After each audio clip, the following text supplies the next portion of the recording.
কাবা শরীফের ভিতরে আল্লাহ রাব্বুল আলামিন আমার জীবনে একবার ঢোকার তৌফিক দিয়েছিলেন, আলহামদুলিল্লাহ।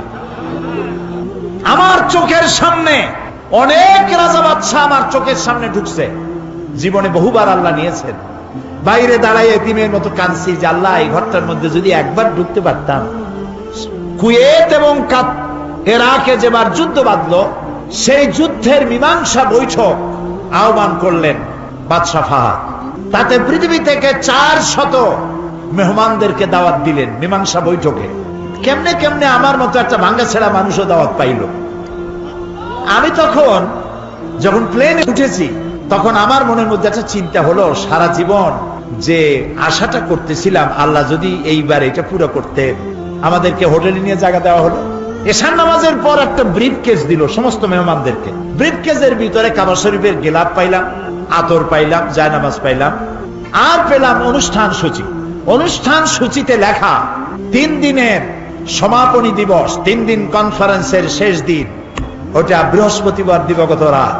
শুক্রবার সকাল 7:30টায় মেহমানদের জন্য কাবা শরীফের দরজা খুলে দেওয়া হবে। আমি তো পড়িয়া আমার চোখে তখন পানি এসে গেছে। বৃহস্পতিবার রাত্রে সকালের অপেক্ষার করিনি, গোসল করে নতুন কাপড় চোপড় পরে সারা রাত তাওয়াফ করেছি, নামাজ পড়েছি, সকালের অপেক্ষা করেছি। ফজরের নামাজের পরই আর্মি এসে ঘিরে ফেলেছে কাবা শরীফ। যারা ভেতরে তাওয়াফ করতেছিল তারা বেরিয়ে গেল। মাতাফের কিছু জায়গা তারা আটকে ফেললো, বাইরের থেকে তাওয়াফ হবে। কাবা শরীফের পাশটা খালি। প্লেনে ওঠার মতো বিরাট সিঁড়ি এসে হাজির হয়ে গেল। আমি তো সারা রাত থেকে তৈরি, আমার চিন্তা আমি আগে উঠবো, কিন্তু পারলাম না।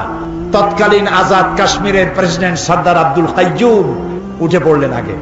2 নম্বরে উঠলেন রাশিয়া এবং আফগানের যুদ্ধের নেতৃত্ব দিয়েছিলেন আব্দুর রব আস-সাইয়াফ আর-রাসূল।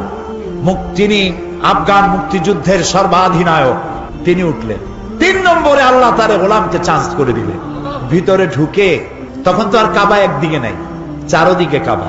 চারদিকে দুরাকাত নামাজ পড়ে আল্লাহর ঘরের মাঝখানে সেজদায় পড়ে গেলাম। প্রায় আধা ঘন্টা জনমের মতো কাঁদলাম, যা মনে আসলো বলতে থাকলাম। হঠাৎ আমার মনে চিন্তা আসলো, আমি বুঝি অন্যান্য মেহমানদের উপরে জুলুম করতেছি, কারণ এই ঘরের মধ্যে 20-22 জনের বেশি লোক ধরে না। তো আমরা যত দেরি করব তাদের উঠতে তত দেরি হবে। তাড়াতাড়ি উঠলাম। আমি দাঁড়িয়ে দেখি আমার পাশে দাঁড়ানো রাজশাহী বিশ্ববিদ্যালয়ের প্রাক্তন ভাইস চ্যান্সেলর মরহুম ডক্টর এম এ বারী।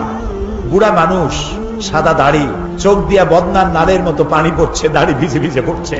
আমাকে আঙ্গুল দিয়ে দেখালেন কাবার দরজার দিকে। আমার চোখ গিয়ে পড়লো কাবার দরজার উপরে, যেখানে উনি আঙ্গুল দিয়ে দেখালেন সেখানে লেখা আছে, অকাল রাব্বুকুম উদউনি আস্তাজিব লাকুম। তোমার রব তোমাকে বলছে আমারে ডাকো, আমি ডাকের সাড়া দেব। আমি আবারও কাঁদলাম, আল্লাহ আমার কাম আমি করছি, এবার জবাব দেওয়ার মালিক তো তুমি। আল্লাহুম্মা লা তারুদ্দানা খাইবিন।